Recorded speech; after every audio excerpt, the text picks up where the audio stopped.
So I'd like to start by bringing a warm welcome from APGRD.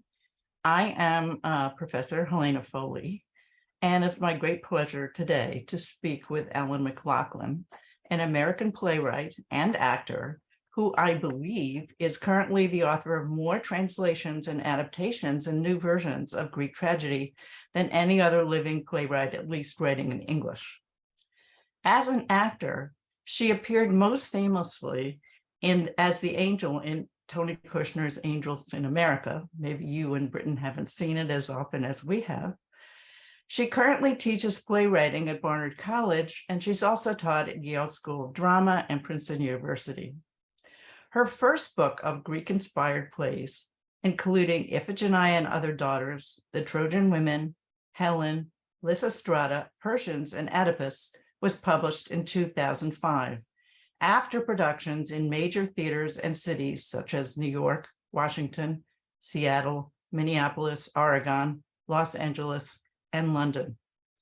On this occasion, we're looking forward to the publication of her second volume of Greek plays, sometime in spring, early summer 2023, which will include Ajax in Iraq, Kissing the Floor, a new version of the Antigone story, Oresteia, Penelope, and Mercury's Footpath, a play based on the fragments of Euripides' Protesilaus. Today, we're going to take a look at Ellen's process in translating, adapting, and reimagining Greek tragedy with a closer look at aspects of some of her recent plays, Ajax in Iraq, The Remarkable Women of the House of Atrius and Oresteia, and Mercury's Footpath. She's going to be joined in reading some brief scenes by her husband, the theater artist, composer, and singer, Rindy Eckert. So Ellen, let's start by talking about what attracts you to creating new versions of Greek tragedy and your process in remaking them and reimagining them. Thanks, Helena. Well, as I have to begin always, I don't read Greek, so I'm dependent on my processes that I read every translation in English that I can find of the plays, and then carefully take notes and then put them away so that I don't end up inadvertently stealing somebody else's work. And the period between having read all the translations that I can find and the point at which I can put pen to paper is sometimes a long one, sometimes years, literally, before I can find some image, something that allows me to feel like I have found the handle to pick the work up with that is mine. It's usually an image. The first adaptation that I did was a version of Sophocles' Electra, and I couldn't quite find it until I had the sound of forks moving across the plates in the houses in the House of Atrius during the period where all the men are gone and they're waiting for Orestes to come back. And I just thought those must have been very difficult meals.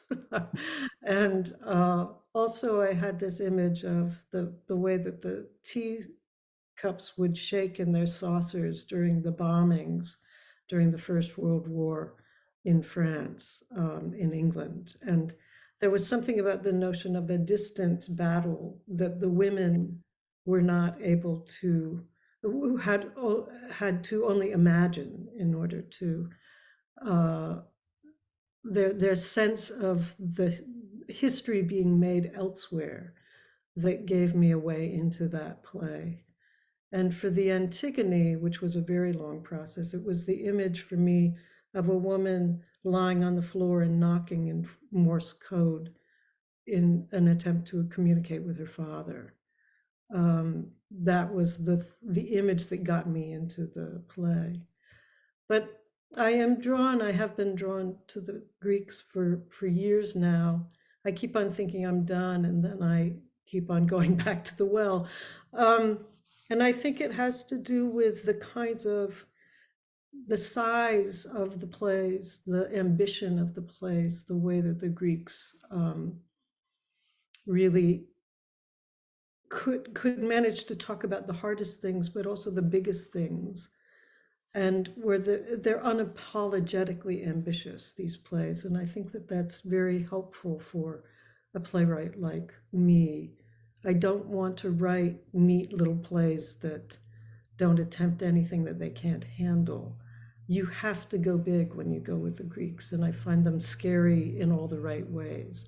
There's just nothing tidy or settled at the end of a Greek play. They're not nice pieces of literature that you sit with your glass of sherry and savor, because they bleed all over the floor if you try to bring them into the house. And I find that dealing with the Greeks has always released me from the obligation of writing nice work, naturalistic, purely naturalistic work. I also love the fact that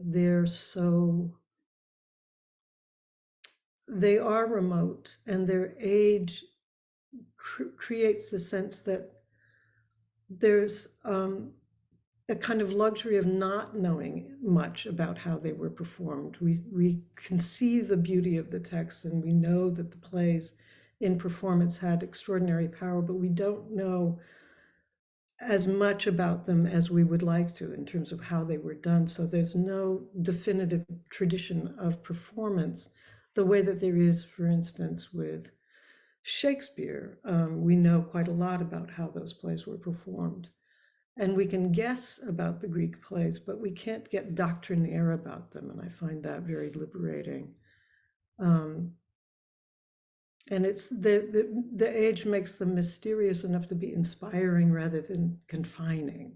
So they're grand enough in their ambitions to be timeless. And I also find that the subject matter is helpful, since the plays that have survived are almost exclusively based on, reworkings and reimaginings of the myths that were considered ancient stories to the audiences of the day. And they work on the level of archetypes and primary notions of what it is to be human. I also find it helpful that nobody practices the religion that they're steeped in anymore, and they're not bound to a political moment so much as later literature is. And so they have a kind of pan-cultural currency that makes them uniquely relevant in a way that less ancient work like Shakespeare is not. So that the Greeks, as being so far remote from us in their particulars, are actually in some ways, because of that, so mutable. They can be employed in radical and surprising ways because nobody owns them. There's no culture who can say, this is our, exclusively our culture. And so I've been able to use them to talk about, well, specifically, I've talked quite a lot about war, because the plays are, they were written by veterans and largely for veterans. And I find that kind of clear-eyed Greek sense of what war is unique in literature that I have found. I mean, I don't think that veterans have ever spoken to other veterans as playwrights in the same way ever again in literature. And there's something about the absolute knowledge of being what it is to be inside of war that I think it's palpable in Greek plays, the ancient Greek plays. And I find that there is a way in which we talk that it's very helpful. So that when one of the commissions I had in 2007, I was asked to come and write something for the graduating class, the 2009 graduating class at ART in Boston, in Cambridge. It's associated with Harvard. And as graduate students. And I decided I wanted to write something about the Iraq War, Americans in Iraq, because that was really the nadir of that war. It was the worst year of that war, was 2007. And I wanted to write something that addressed that because I was so upset about that war. And I asked the students to work with me as fellow artists. So I asked them to come into the rehearsal with research that they did, any kind of research that they wanted to do about war. And I wanted them to present it to me because I knew what I felt about the war. I wanted to know what they felt about the war and sort of write to that. Because it felt to me that my generation was sending their generation to war, and I wanted to understand what their experience was. And they started bringing in all of this material that was very, it was all over the place. I mean, it was about every war that's ever been, but it was about PTSD. It was about, there were a lot of women in the group, so there was a lot about the kind of sexual predation that was happening within the units, and there were more women in combat than there have ever been in American history, and they were doing some of the most dangerous work. And there was a sense of the betrayal by the sense of betrayal that a lot of soldiers had, that the sense of being humiliated by their commanding officers, and particularly the women who were being preyed upon by their officers. And then there was the plague of suicide, an epidemic of suicide in the American military. And I got 25 hours worth of material. And I thought, how am I going to structure this? And when I'm in trouble structurally, I always look to the Greeks because they are dramaturgically impeccable. And I didn't want to write about Ajax, but I ended up using the Ajax because it was terribly, horribly relevant to the problem that I was trying to solve, which is, what do you do about the kind of sense of betrayal that these soldiers were feeling? What do you do about the epidemic of suicide that's happening in the military? And this notion of berserking that was happening a lot. And all of a sudden, I found myself dealing with Ajax. I was thinking that if it was all right, I would read from Ajax. I've used my husband to do that. The way that I ended up That's a doing great it. idea. And I Okay, good. want to get in here that my son's loves this play. He's Oh, seen I'm it so every time glad. it's been produced. Oh, that's right, because Nico came to the performance, the first opening performance. Yeah. Yep. I had to say that it was the hardest thing I ever wrote because I felt such an obligation to these incredible students who had done extraordinary work. They brought in dances. One of them brought in a haka from New Zealand, this war dance that we had to use, and they brought in like art installations and everything. I mean, extraordinary work. So I felt a great obligation to them to make sure that they all were represented properly. But then also I had this terrible sense of obligation to the soldiers whose stories oftentimes we were using, and to make sure that I was doing justice to them. And because I kept on going back to the Greek source, I felt like there was a way in which, by grounding it in the tragedy, I was grounding it in a veteran's experience, because those guys knew what soldiers deal with. I ended up doing this thing where I felt that doing a sort of straight ahead adaptation of the classic wouldn't do justice to the kinds of specific issues that were coming up in the modern era. And doing a sort of straight ahead modern version of Ajax that didn't have its foot in the base of the Sophocles wouldn't actually have the sort of gravity and size that the Greek play had. And so I ended up having to write a play which sort of braided two versions of the myth. One, a very modern version in which the Ajax is a female, named AJ, who is being preyed upon by her commanding officer, and who is a great warrior, as is her forebear, and who does this extraordinary action and is humiliated after it. And then and she berserks, and like Ajax, and that is combined with the Ajax, a much more straightforward rendering of the myth. And those two versions sort of go back, they trade the stage until the soliloquy before the suicide, in which the modern and the ancient Ajax are on stage together. And they do a soliloquy, they share a soliloquy.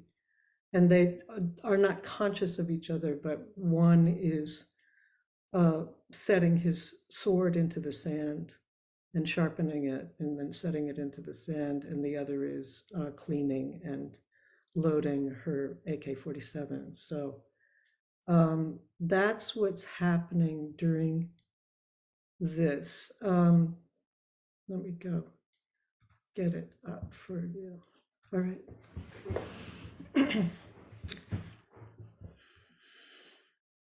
In the end of it, shame. Shame is just one of the things I say goodbye to. There is also the river I fished that morning, tossing the light around on its surface as it rushed over everything it contained. And there is the smell of the fire cooking what you will eat. There is also the sound a baby makes when it wakes up in the morning, and nothing is wrong. There is the day I saw hail. Hail for the first time. And my mother put a battered ball of whiteness in my mouth. So I could taste. So I could taste, she said, the sky. These things are also part of me. These things are also true, I thought. I thought I was protecting them. I was protecting them. But they were protecting me. I lose them now. I lose them now. I lose them now. In order to keep them. Ajax stands about to jump on the sword. AJ puts the gun to her mouth. They both inhale. Sudden blackout. Silence. So that's the climax of the play. But I also thought I might talk about the fact that Athena, I let Athena be the presiding deity in this because she is. It's, as far as she's concerned, it's her play. And she comes on and she talks to us. I thought because she is, not only the goddess of mind and therefore the goddess who is responsible for Ajax's insanity, and for the basically she's responsible for the nature of the way that the play unfolds because of that act of turning his mind so that he goes into the slaughter of the domestic animals rather than the slaughter of his commanding officers. But Athena in my play comes on and talks directly to the audience. And she has, I think it's true of the Athena in Ajax in Iraq. She has this kind of deeply cynical, deeply, it's an eerie quality, I think, that the goddess has in that play. So I have her come in. My play starts the same way that Sophocles does. There's a tent on stage, and inside it are terrible, terrible things are happening that you can only hear. And she comes and she talks to us. She says, "You don't want to go in there. Terrible stuff happening in there. Can you hear it? Not really, right? But you can imagine. He's been at it all night. It's okay. No one's going to make you go in there. Well, I won't anyway. You've been outside this tent before, haven't you? It's familiar, isn't it? The not knowing, the not wanting to know. Still, every now and then you can't help it. You get a glimpse, some grainy, jumpy, hard to see thing taken from somebody's point of view. It's never long, just a few seconds. And even though you can't really hear not quite what anyone is saying and you can't see what exactly is going on, it's enough for you, isn't it? It's all you need to know. Huh? Screaming, you think? Nah, could have been something else. Any number of things. Oh, okay. So that had to be. What the heck is going on in there? That's what you're thinking. Or rather, that's what you're trying not to think. Who wants to think about this stuff? What's going on right now? Nobody. Yeah, it's bad. In fact, it's worse. It's worse than what you're imagining right now, or even right now. I don't blame you for not going in. Who in their right mind would? What's his name? Ajax. It's a play by Sophocles. It's about what I did to him because I could. So, yeah. Fantastic. Yes. I'm going to tempt you shortly into moving on to discussing some of your formidable female characters and new versions of female characters, especially those from the House of Atrius, which you've come back to a number of different times. Well, it's hard to stay away, right? The House of Atrius. It's very compelling. Yeah, my first commission was to write, as I said, a version of the Sophocles Electra. So I dealt with Clytemnestra there and that story there. And my most recent commission was for Shakespeare Theater in DC to write a new Oresteia. And I was commissioned by Michael Kahn, who was ending his 35-year career as the artistic director of that theater. And he wanted to go out. He said, I have directed every play I have ever wanted to direct, and more, and many more. But I've never directed the one that scares me the most, and that's the Oresteia. And I want to end with that because it's the play that got me into this to begin with, because I read it when I was, in my early 20s, and I have never been able to sort of get past that. And he said, I only have a few things. You do what you want to do with it, but I need a few things from you. One, I need the 3 plays have to be all done in one evening. It has to be, and maybe 2.5 hours. You need to get all 3 plays in there. He said the chorus have to remain consistent. They can't be shifting identities as they do in the Aeschylus. And he said you have to include the Iphigenia sacrifice, the sacrifice of that information in the first place, so that we'll understand the context for that murder, Clytemnestra's murder. You've got to figure out how to get that in there. And he said you've got to solve the problems of the 3rd play, because he said, I've never seen it work in a modern version. It always becomes a sort of tiresome civics lesson. And he said, and the Furies have to be terrifying. And I've never seen that work. So I don't know how you do that, but those are the things that you have to do. Everything else is up to you. And so I started in, and I was very sort of dutiful. And he kept on saying, no, step further from the source. You're not doing this. If I wanted to do a good translation, there are lots of good translations out there. I want you to do what you do. And I ended up finding, as I always find, that the female characters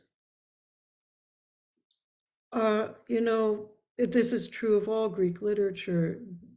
There are no female characters I've ever found anywhere as thorny with challenge and complexity as the ones that you find in Greek literature. They're not easy. And as a feminist, they challenge me on every level. But at the center of every one of these plays, just about, are their female characters that are so vital, and they always provide the sort of beating heart and the articulate soul of every story.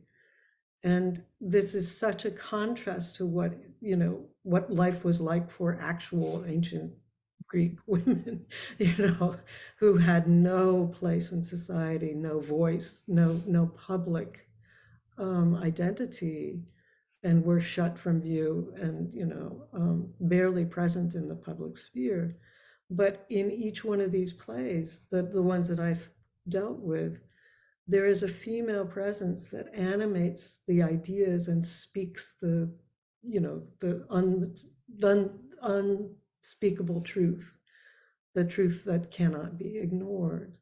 And always, Clytemnestra she's the most compelling female figure I can think of in dramatic literature. I mean, she's just at the heart of these plays. So it was great to get another chance to take her on. And I just love the fact that Sophocles lets her be the center of the first two plays, and then she shows up in the third play when she's dead. Which,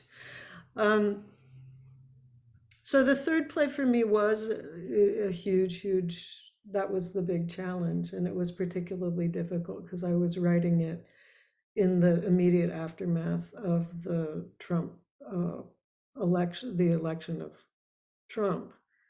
And I just thought, I have seen enough of the subjugation of the female to last me a lifetime. I cannot go into the treatment of that final play with anything like Aeschylus's confidence that civilization will be established and the rule of law will be established, and the Furies, the atavistic and dark power of the Furies will be contained and honored, but also controlled. And it's just like I cannot do any of that right now. I'm just not in the mood, and I didn't know what to do. And I talked to Drew Lexenberg, who's the dramaturg and literary manager of Shakespeare Theater, and also to Michael. And I said, I don't know what to do.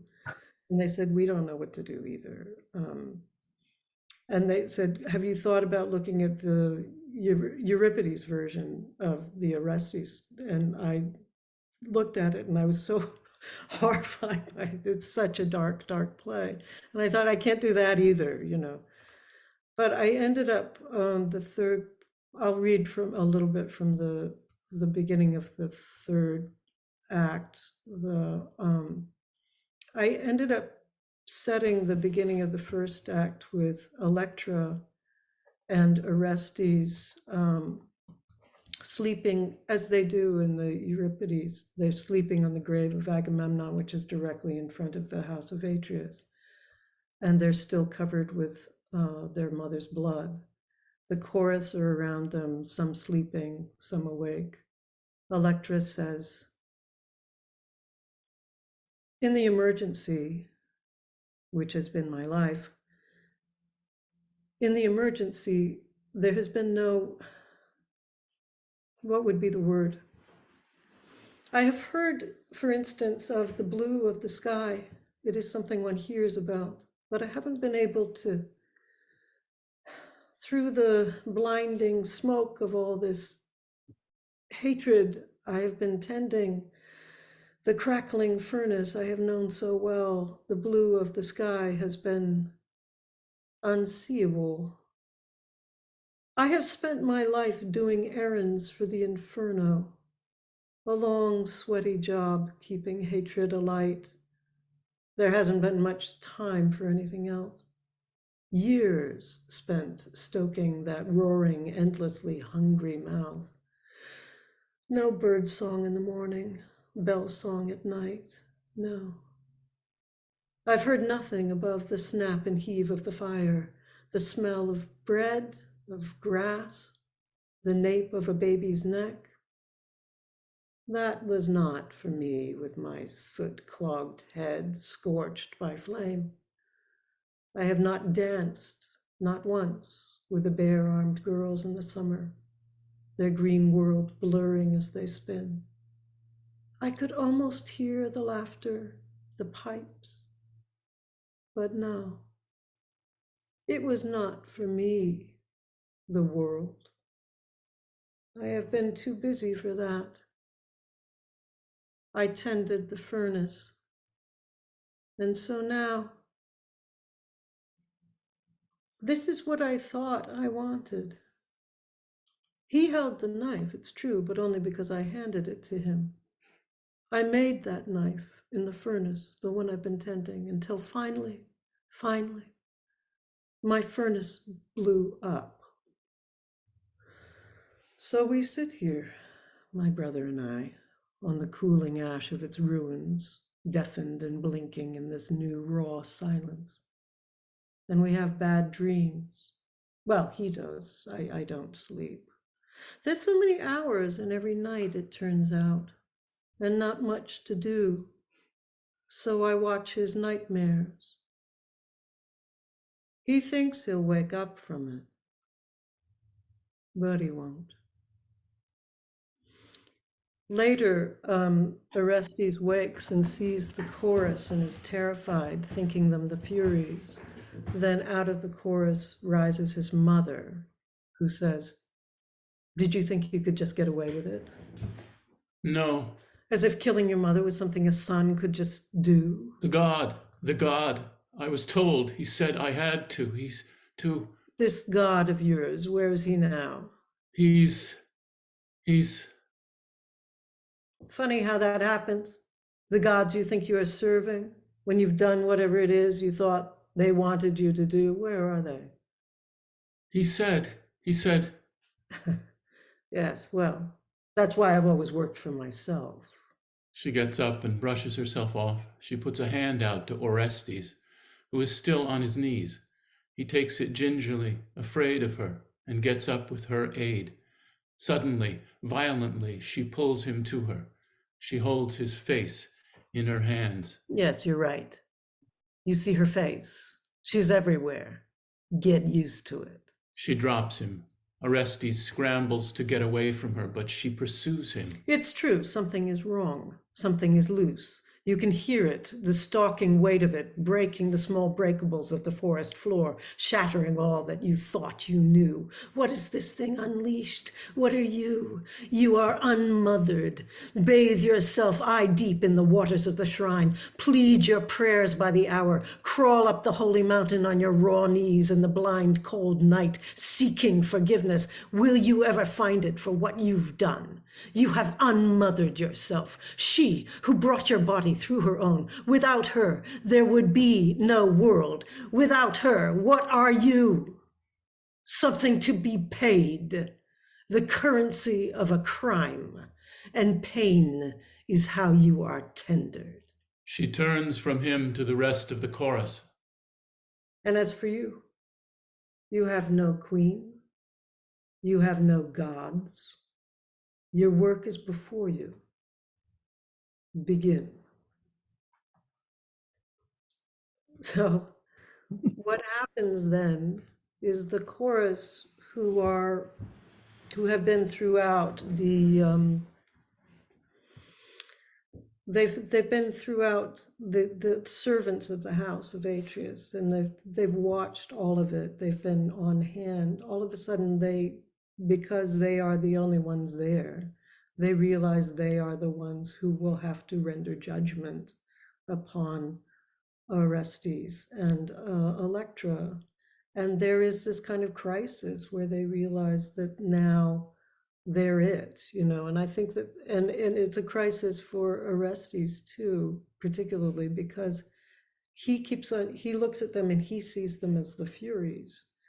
And they are, to some extent, in the sense that they are the ones who will pass judgment on him. They're the only ones to do it.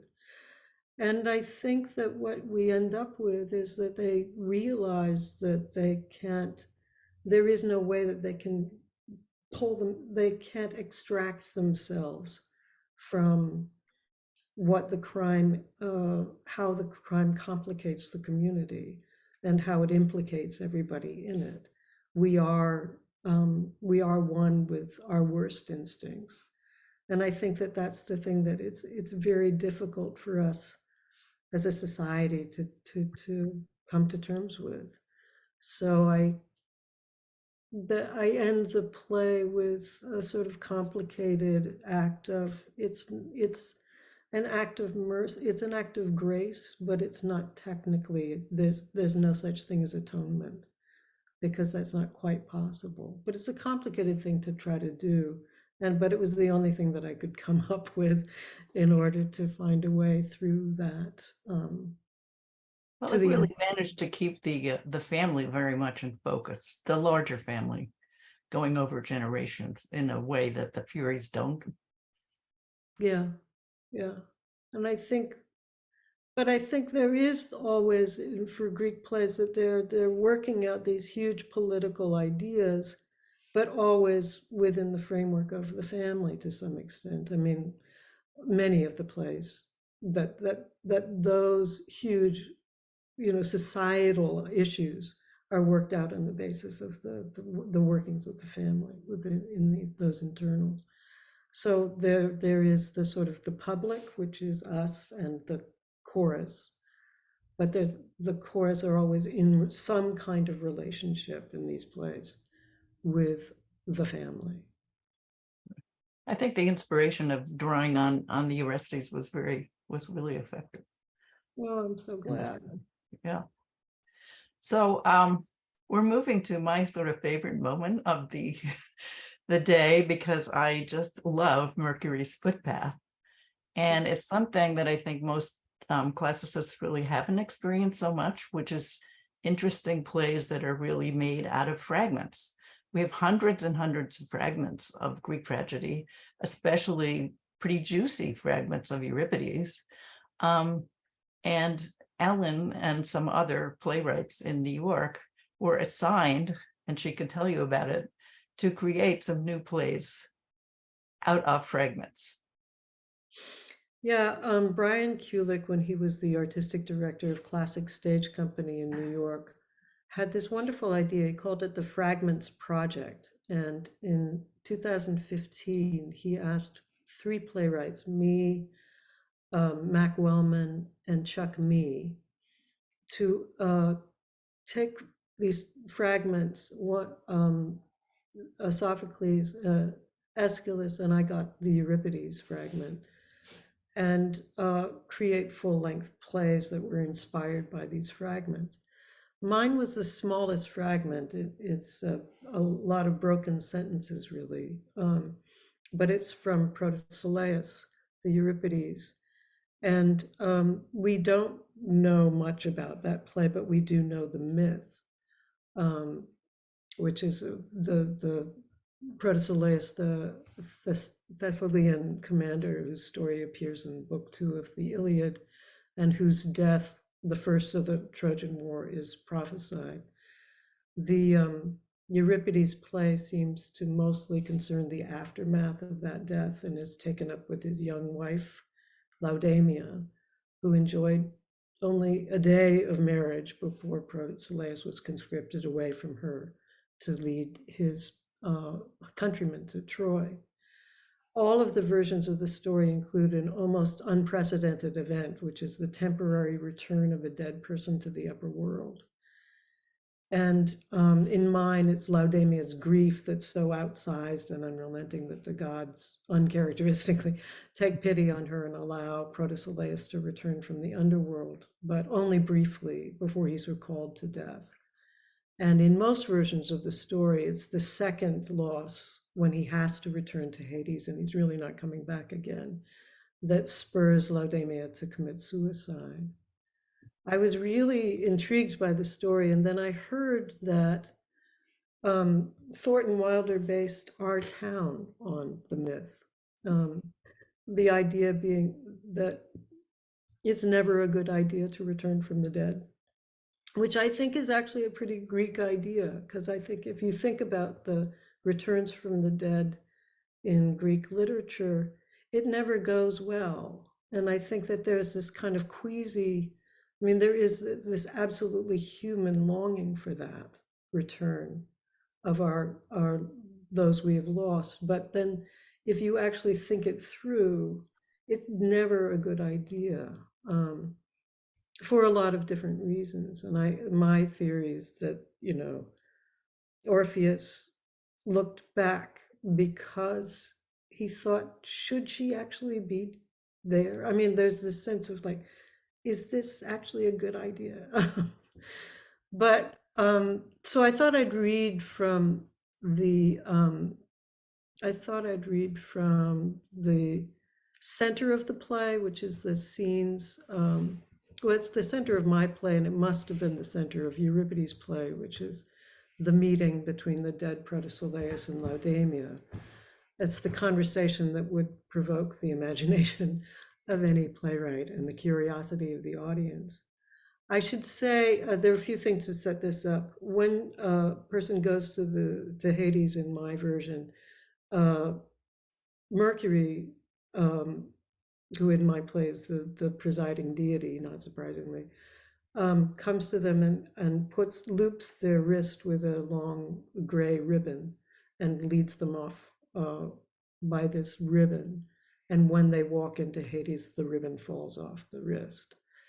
The other thing that's been established at this point is that Laodamia and Protesilaus had a gesture that they used to do when they could see each other, but they couldn't speak, and they wanted to let each other know that they were thinking of each other. They would pat the top of their chest like this. Okay.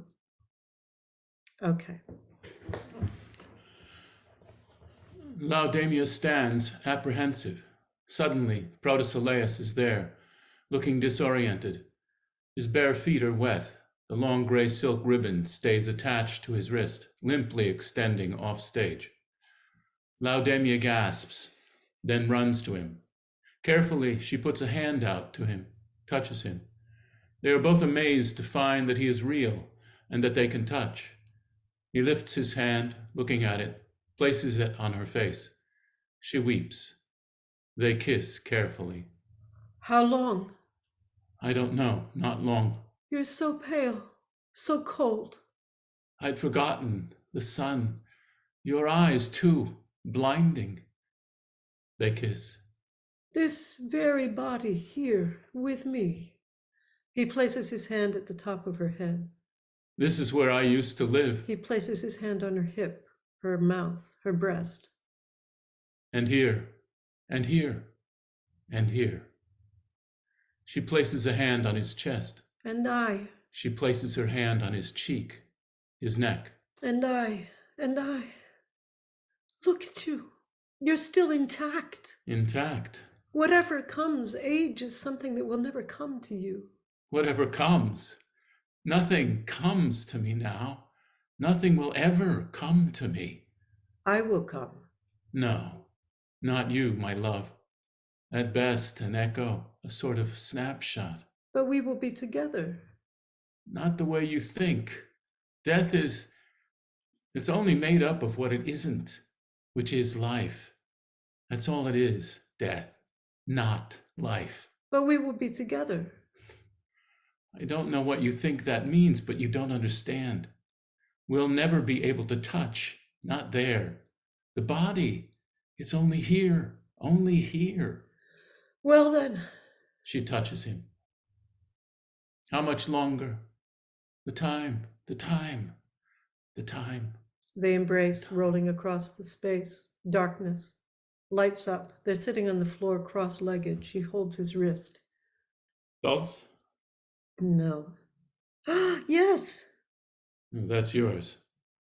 I can feel yours in your fingers. No, it can't just be mine. It's not my pulse, I feel. It's time passing.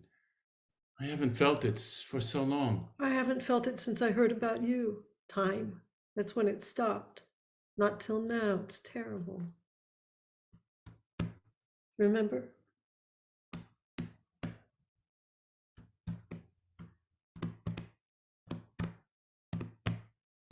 Stop. Stop. They embrace. They try not to pat each other's bodies in the same beat, but finally end up doing just that, holding on to each other and patting each other in time to a heartbeat. Darkness. Lights up. You talk as if my death was a choice between love and honor, between you and some abstract, some other, some them. But that's what it was. No, that's not what it seemed like at the time. But that's what you did. You chose. You left me for that. War? For death. You chose death. How do you explain that? I can't. No. Because you think I can't understand? Yes. Well, you can probably understand, but it would be intellectual. How could anything I understand about you be intellectual? Everything I know about you, anything I really know when it comes to you. It wasn't personal. It's personal. Everything about this is personal. It wasn't at the time. It should have been. All right, let me try to say this. It had meaning for me, that death. Violence is inevitable, so war is inevitable. And if war is inevitable, then... To say something is inevitable is to make it just that. But death is inevitable. Apparently not. Yes. And is this how you want to spend this time? No, no, no, no. They embrace. Darkness. Lights up. But it will happen, your death, and then it will be forever. What isn't forever is this, the ordinary sweetness of ticking time. It's what I've missed most of all, change, variation, and surprise, and sunlight, and shadow, the sense of the world, everything in it, all things being in progress somewhere. Yes, and for me, it's been like being on the deck of a ship, helplessly watching the life we once stood in together recede faster and faster into the distance as I pull away from that beloved shore. But you should. You can do that. Go on to become an old woman. Live out the span of what you have ahead. Years and years of your particular life. All the mornings and evenings, rainstorms and sunny days that are there, still there ahead, waiting for you, untouched. But you will always be this. Don't you understand that I don't want to get old if you don't? Every step I take into time takes me further from you. Do it for the stories. Death is long. It's an endless now. And you would have more stories to tell me in it. Suddenly, the ribbon attached to his wrist starts to go taut. They watch. The ribbon pulls him to his feet. She hangs on to him. I'm coming with you. No, stay. Get old. He is pulled away. She lets him go. For one moment more, he stands across the stage from her, pats his chest 3 times. She does the same on hers. He is pulled off. She collapses. So Laodamia does, in fact, commit suicide. And I just wanted to read this little, when she's standing at the shore of the river Styx, she says, I've seen it in my head so many times.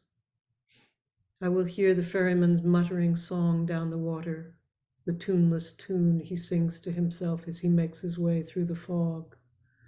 And then he'll be in sight, plunging his long pole into the silt of the river bottom. When he sees me standing there, he won't question me. He will know. He's seen it before. The girls with the bruises on their necks from the ropes they trail behind them, the wet, tangled hair of the ones who drowned themselves. And then us, the wasted eyes and waxy skin of the self-poisoners. All the sad girls who have waited for him there as if waiting for their lovers to come out of the mist. He will put a hand out to me without a word, and I will step into the gently rocking boat. And as he pushes off from the one shore, I will turn my face to the fog and listen to the silence as we make our way across the dim water to the last. Thank you so much, Ellen. I think that really captured the many ways that you've gone back to Greek tragedy, even fragments.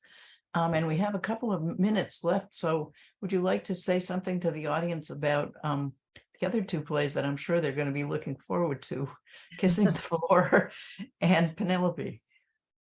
Penelope is it's a monologue that I do with a string quartet. The music was written by Sarah Kirkland Snyder, so there are songs and a monologue. And in it, I imagine a sort of modern version of it's the Odyssey told from Penelope's point of view, and she she lives in a house by the water, by the sea, and I was thinking the Northeast, but it doesn't really matter. And she was married to a compulsive liar, and 20 years ago they broke up, and he went off to war, and she sort of lost track of him. And in the time since, she's had many, many suitors, which has just suited her just fine. She's enjoyed that. And suddenly she opens the door one day, and there is a completely traumatized veteran in front of her who's an amnesiac. He doesn't recognize her, but he recognizes the house, and he comes into the house, which is where they lived years ago. And he goes to the chair that he used to sit in, and he looks out to sea, and she takes him in, and she realizes at some point that they're both waiting for him to return. So there's this sense of the return of the self, that I think there is a way in which, I mean, I'm certainly not the only person who's ever thought this, that Jonathan Shea wrote a wonderful book about it. There's a way in which the Odyssey can be read as a sort of a book about how long it takes psychologically for the veteran to leave the battlefield and return to the domestic sphere, to return to civic life. It can take a long time. And what interested me about this idea was that virtually every major reckoning, every major lesson that he has to learn along the way, he learns from a female character, including, of course, his wife at the end. And so thinking of that, I had this idea that she would begin to read him the Odyssey aloud, sort of to pass the time. And in reading the Odyssey to him, she sort of makes it their story, she makes it their own. And then all of a sudden she gets these sharp insights into what his experience as a soldier was, and what his experiences of the last long journey home, the Odyssey, was. And she begins to understand his experience. And it gives her this kind of radical empathy for him. And so that's that piece. The Kissing the Floor is the name of the Antigone version. And that You're about to perform in it in New York. actually, Rindy's going to be in it. It's going to be done in New York. I think we go up February 24th, and it runs through March 12th at Theater Row Theater in New York City on 42nd Street. It's being produced by a theater company called 1 Year Lease. It was written years ago, actually, but this is its premiere. It's a very free adaptation. It's, I think, maybe my freest adaptation of a Greek source. It took me a long time to sort of find a way into Antigone, which is the most adapted of all Greek plays, I found out. Not surprisingly, since it is one of the most, it's extraordinarily well suited to any number of interpretations, and it's mutable in a really an unusual way, that story. But I sort of couldn't find my particular way into it. And then I had this image, as I said, of a woman knocking in Morse code, lying on the floor. And I sort of began to realize that I wanted it to be a kind of a conversation between the Antigone figure and her brother. I didn't want it to be about a dead body. I wanted that body to be able to speak to her. And I thought, well, Polynices is really an absolutely horrifying figure, in the sense that he is this profoundly traitorous figure who goes off, raises an army, attacks his own city, and dies in an attempt to usurp the throne. And I I wanted to sort of work through that and make the decision to her decision to be loyal to him, to honor him, to basically give up her life in that gesture of honoring him. I wanted that to be as difficult for the modern Antigone as I think it should be for the Sophocles. So I turned him, I thought, who would that figure be? And I thought, well, that would have to be a pedophile, so the kind of criminal who is loathed by criminals. And so it ends up being, it's set in the Depression, and it's about the relationship between a sister and a brother, and she visits him in prison. And I won't tell you anymore. No, don't say any more, because it is a pretty shocking play, I think. Yeah, so yeah, come Painful. and see it. It'd be so much fun. No, but I'm really looking forward to this production because I haven't seen it in a professional production ever. It's been done non-professionally, but never professionally. I'm looking forward to seeing it. I'm looking forward to seeing it also, since I'm in New York. Do you have any ideas for the future, or is anyone reaching out to you, tempting you to do something else? Not at the moment, so I'm open to suggestion. But yeah, the next thing I do after this, we're going back to Troy. I'm teaching a graduate course with Bridget Murnahan and Brian Rose with the University of Pennsylvania. We're teaching Troy in Troy, which should be fun. I mean, we did it just before the pandemic. And then this summer, I'm going to be playing King Lear, so that'll be fun. Wow. At a Colorado Shakespeare Festival. So Well, maybe Troy will inspire you. yeah. Anyway, thank you so much, Ellen. This has really been fantastic, and I'm sure that the audience is looking forward very, very much to getting a chance to read all these plays in the near future. Thank you, And Helena. hopefully seeing some productions of all of them also. Yeah, well, I'd love that. And I really appreciate it, Helena. It's great to talk to you.